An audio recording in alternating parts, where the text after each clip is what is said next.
Right, hi guys, I'm at Lulworth Cove on the Dorset coast today, and the sky's really good behind me.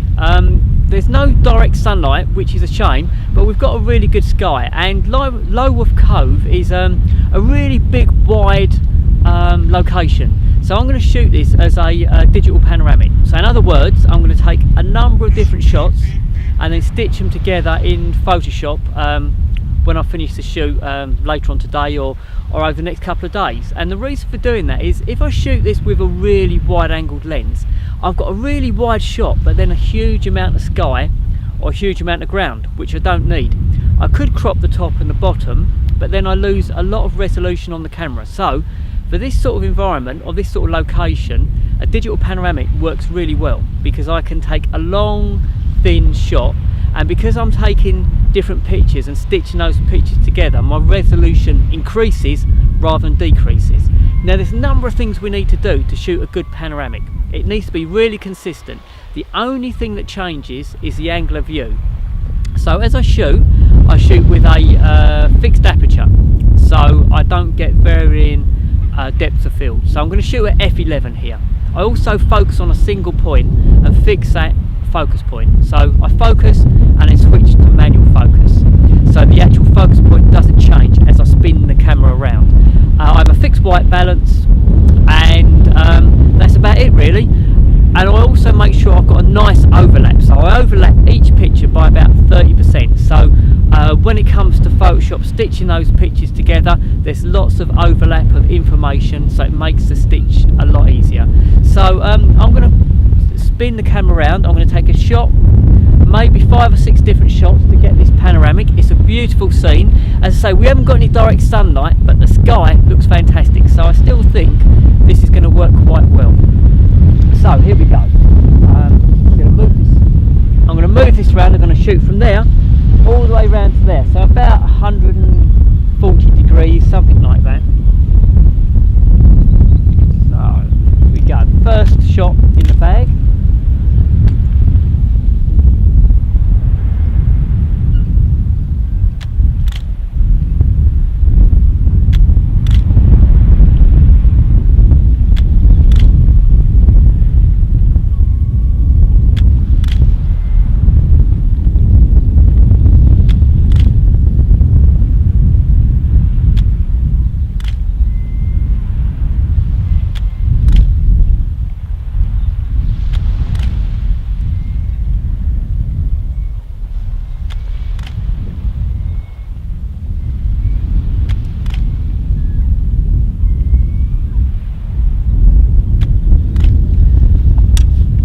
Okay, so I think there were 6 or 7 shots. It's the second stage of this will be the post-production stage, so that's the bit where I import these pictures into Photoshop or whatever software you've got that deals with digital panoramics, and then Photoshop will stitch it all together for me, give me a long thin print. Obviously it's really important to keep the camera nice and level as you pan round, but if there's a slight discrepancy, it's not the end of the world, because Photoshop will try and put all those different pieces together without any problems. So that's it. I think this is going to be a short vlog tonight. I'm going to wait around because there are lots of breaks in the cloud, so it could be we get a really good sunset as well. So we'll see how we go. That's it for now, and I'll speak to you later.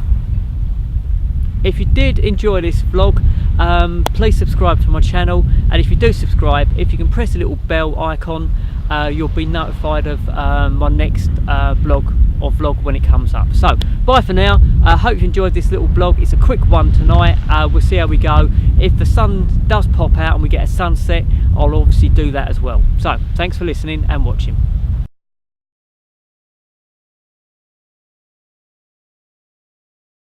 Right, okay, so I've done the shot the panoramic, and that's looking, I think, quite nice. Won't know until I've stitched it together later on, but it all looks good. So now I'm walking up the hill, going towards where the sun's going to set, because the sky is picking up nicely, and I think we might get a sunset shot as well. So I love these conditions because we've got a broken sky, the sun's dropping, and it's really starting to look as if it could be a good sunset tonight. And that's what photography is all about. It's just being out in these lovely conditions, and it's just a privilege to be witnessing sort of these natural spectacles. I love being a photographer. It's such a great thing to do, and on a night like this on the Jurassic Coast with a possible sunset, what could be better? So I'm going to keep hiking up this hill. It's a little bit like last week actually, in the Brecon Beacons. It's all sort of up and down here, so lots of climbing. Hopefully don't get too out of breath.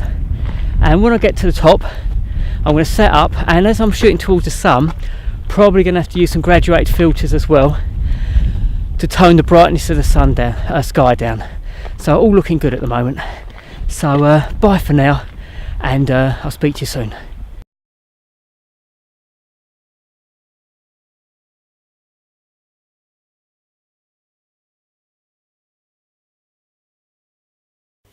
Hi all, this vlog's slightly longer than I originally expected.